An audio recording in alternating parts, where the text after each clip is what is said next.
It's not working. Probably a loose power core somewhere.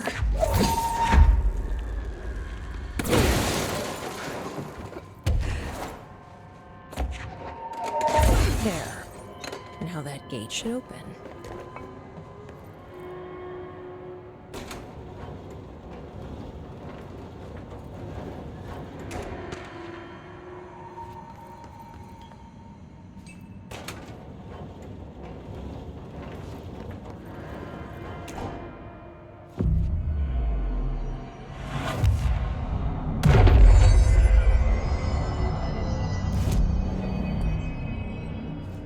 I'm no detective, but something definitely happened here.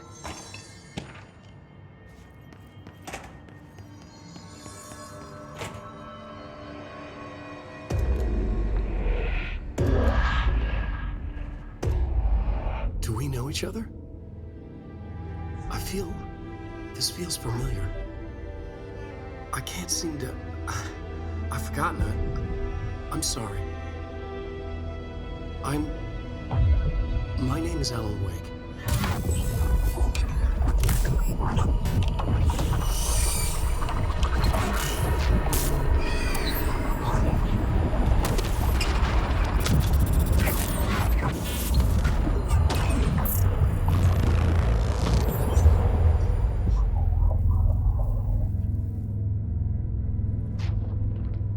Who are you?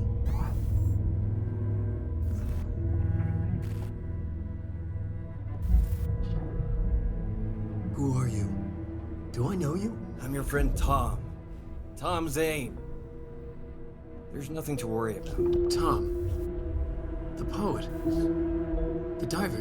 You look different. That was just a role. A character. The protagonist I played in my old film. I'm a filmmaker. An auteur like yourself. We're working on this together, remember? An artistic collaboration.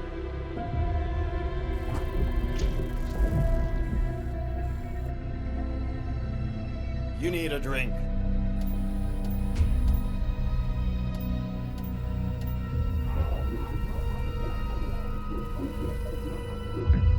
Yipus.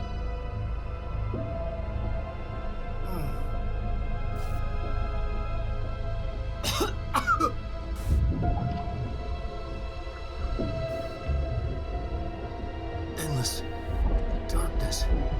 Nothing holds still. But we're very close now. You've been writing. You found a way to escape. It'll work this time. Riding? You found a way! No. I don't... Wait. There's something. It's my double.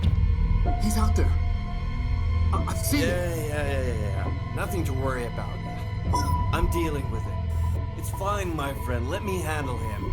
You've met him? What the hell? Now, come on.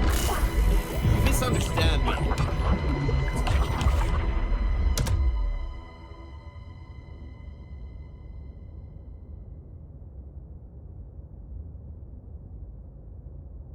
That was Alan Wake, the writer who went missing in that AWE case I read about.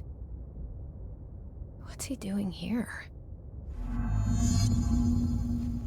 And Thomas Zane was with him. The poet. No, wait. He was a filmmaker. I always remember that wrong.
Dr. Emil Hartman, devoured by hungry darkness, became the thing that had been Hartman. Broke loose, killed everyone it could, lurking, roaming, waiting. Then something else came, a resonance. The thing that had been Hartman went through another change.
Creepy, damp, and abandoned.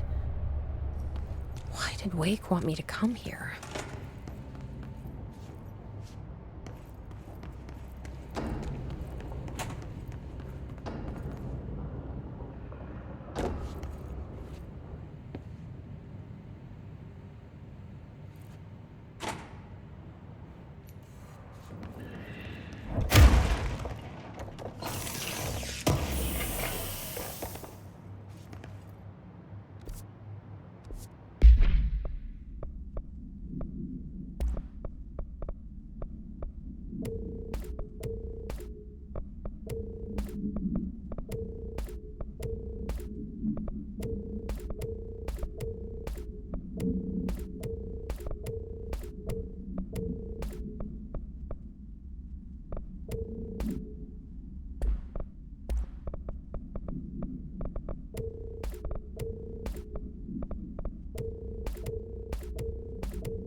That doesn't look like a house shift.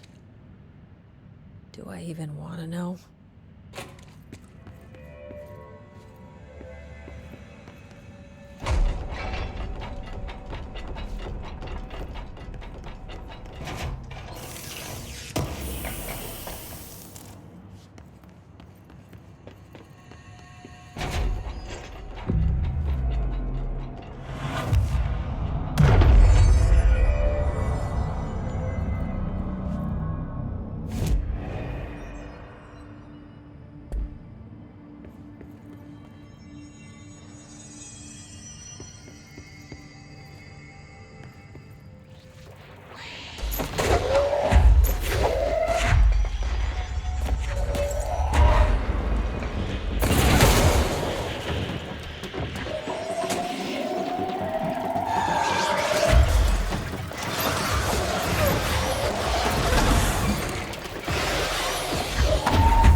house has gotten a little wild in here.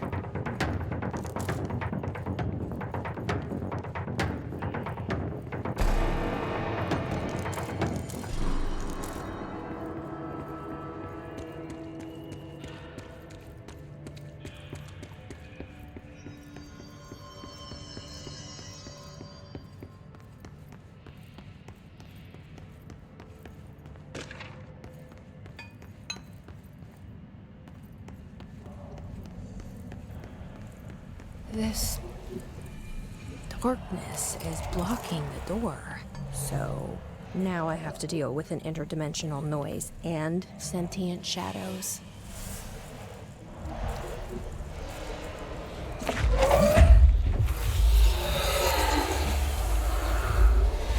Light burns it away, huh?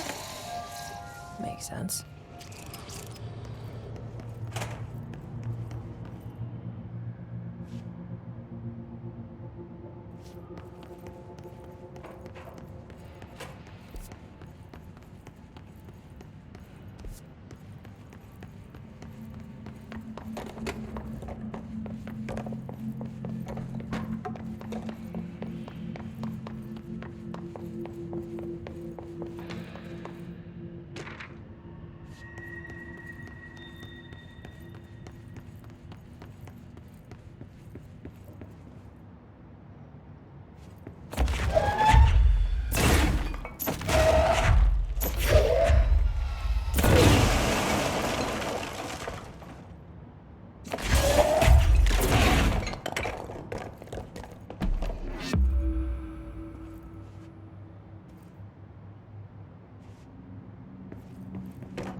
The third thing.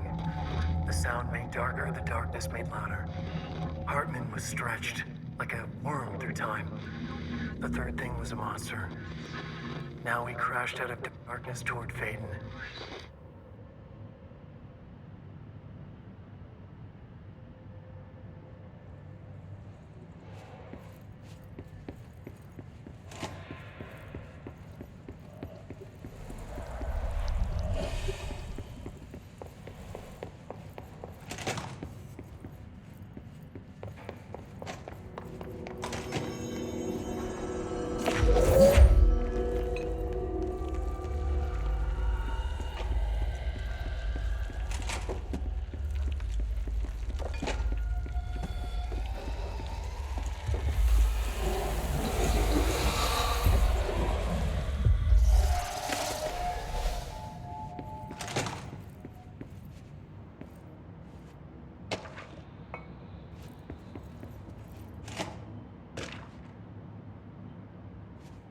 My understanding of the darkness is fragmented, incomplete.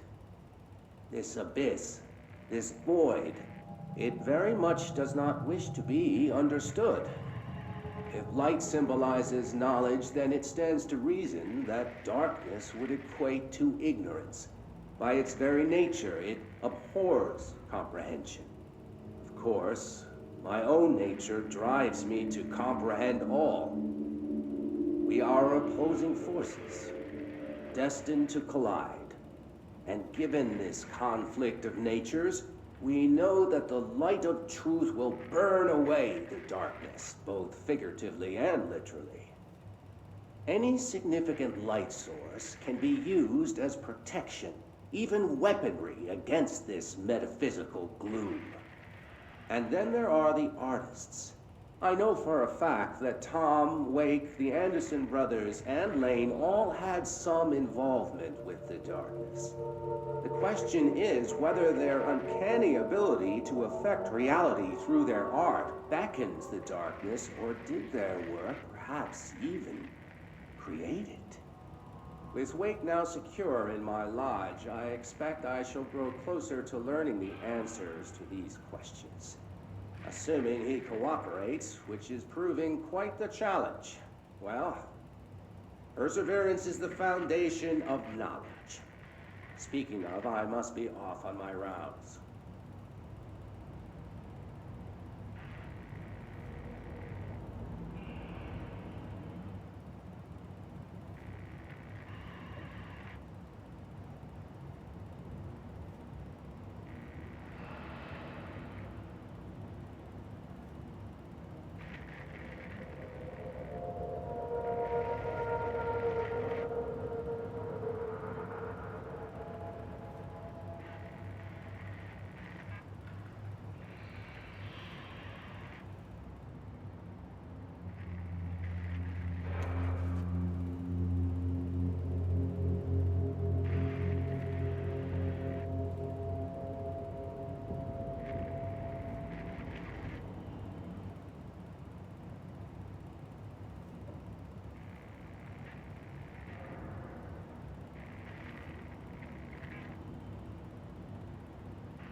Reminder, all employees are required to report to their hours at the end of each month.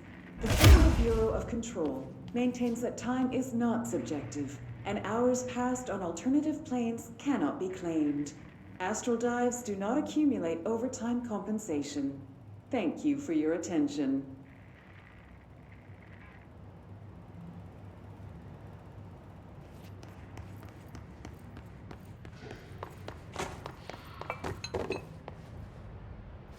Agent Fisher, A6 inside the motel. Utilized surveillance methods are as follows. Fiber optic cameras slid under the individual room doors, motion detectors in the lobby area, tripwire triggering a flash camera across the main entrance, and even fingerprint powder on the front desk. Results are varying at best. Mostly just inconclusive and unusable. The footage is corrupted. Sometimes even the equipment is damaged. I don't know how. I think this place is making fun of me. That's the only explanation. I can hear them laughing and screaming behind the closed doors. I can hear the call bell go and ding multiple times a day, but when I look, there's no one there. I know I'm supposed to stay out of sight, but I've seen the doors closing just before I can catch even a glimpse of anyone or anything. They're messing with me, whoever they are. I think... Wait, shh. There's something. I gotta get this. Gotta get the cable out. Come on, you fiber optic fuck, cooperate. Okay, there we go.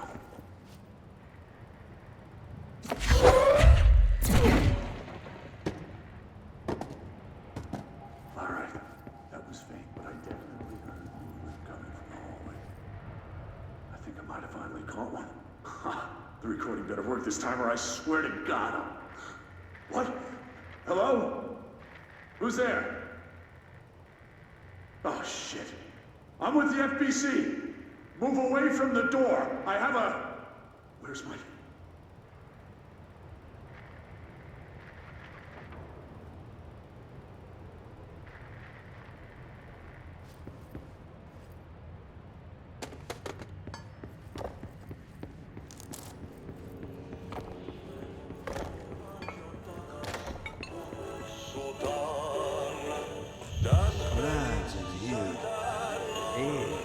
Darkness everywhere. New day, same old bloody city, says the old way. Like tar but good for nothing. Get rid of it.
I don't feel right.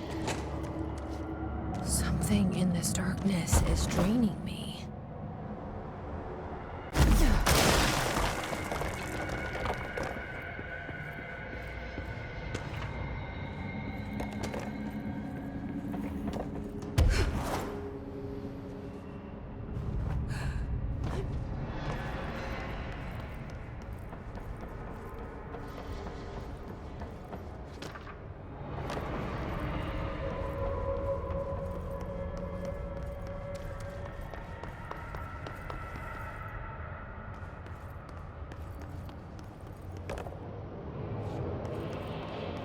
Brian Hennerman, 21 years old, resident of Southern Texas.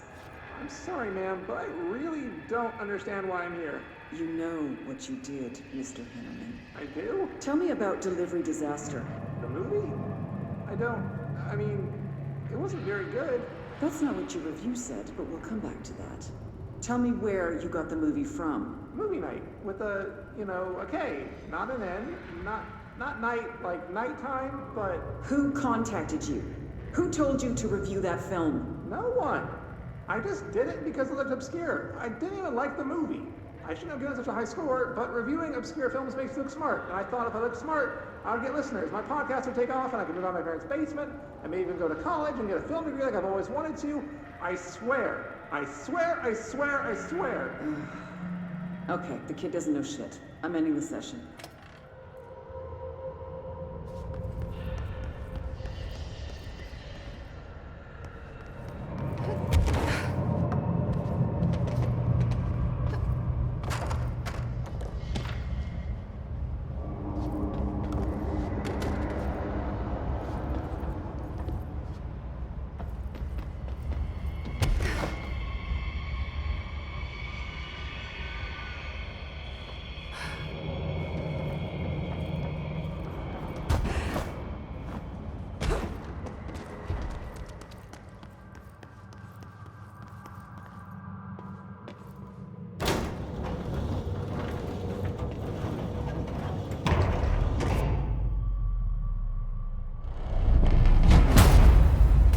Shit.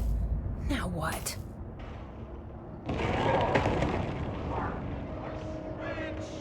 What is that? Devoured by hungry darkness. Come on, elevator, time to go. Dr. Emil Hartman was desperate. Fuck, fuck, fuck. So you don't like the light? I can use that. Nothing even touches it.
investigations. Jesus, don't scare me like that, Langston.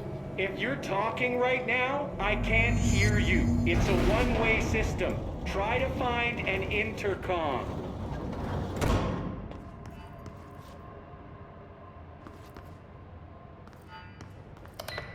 Langston, it's me, Jesse.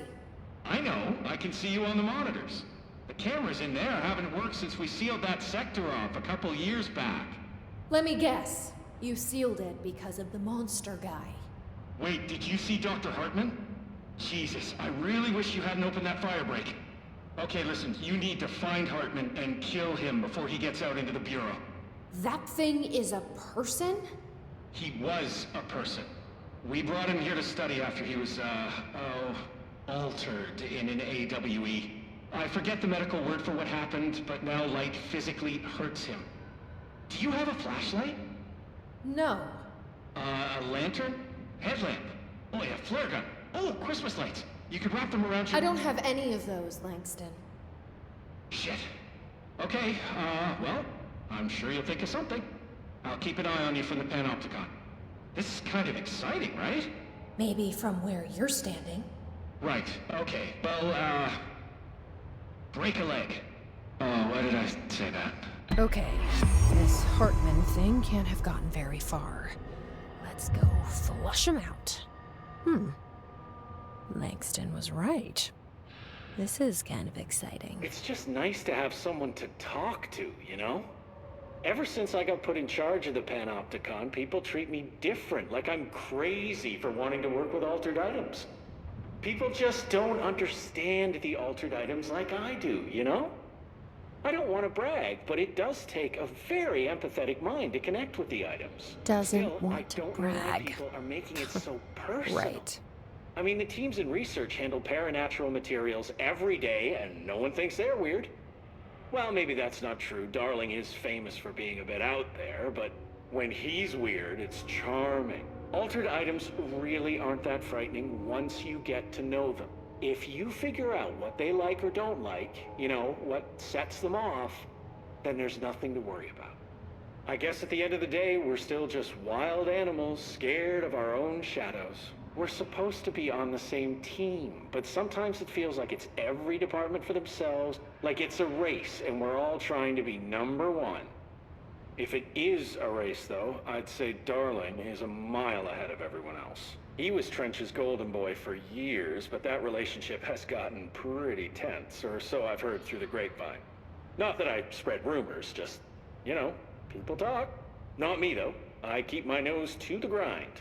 Too much work to do to focus on those kinds of things. I need to stay focused so I can get my work done and get home to feed Alfred. He's Of just course, gonna talk forever, can't always isn't he? make it home for mealtime, so I have my neighbor check in on Alfred at 7 o'clock if I'm not back yet.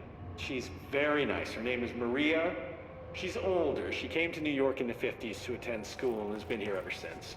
She has a couple of kids for Thanksgiving. Big family. Very nice people. Anyway, she has a key to my apartment, and she gives Alfred his dinner if I'm not home. I'm gonna have to buy her a nice fruit arrangement as a thank you after this. I'm missing a lot of Alfred's meal times. She's probably gonna have to go to the store for more wet food. I'll have to remember to pay her back.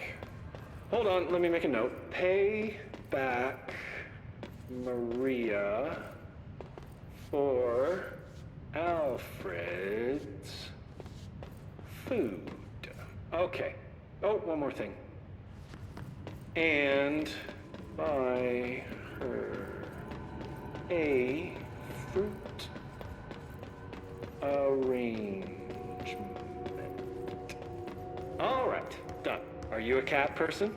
I don't think I ever asked. You seem like one, though. You'd like Alfred. He's very proper. Really carries himself well, you know? I named him after my favorite poet. Felt like a good fit. I got Alfred just before Sylvia died when I was at the... You know, I don't really remember where I got Alfred from. But, boy, those two did not get along. Oh, no. Sylvia thought she owned the place. Didn't like me getting in her way, scratched me more than once when I was just trying to move her food bowl. That cat was a real asshole. Wow. I'm realizing now that That's language was kinda not harsh. entirely, professional. You see, Sylvia didn't tolerate most people. or animals, or anything. And that's what I meant when I said asshole. I would never use that word about a person. It was just,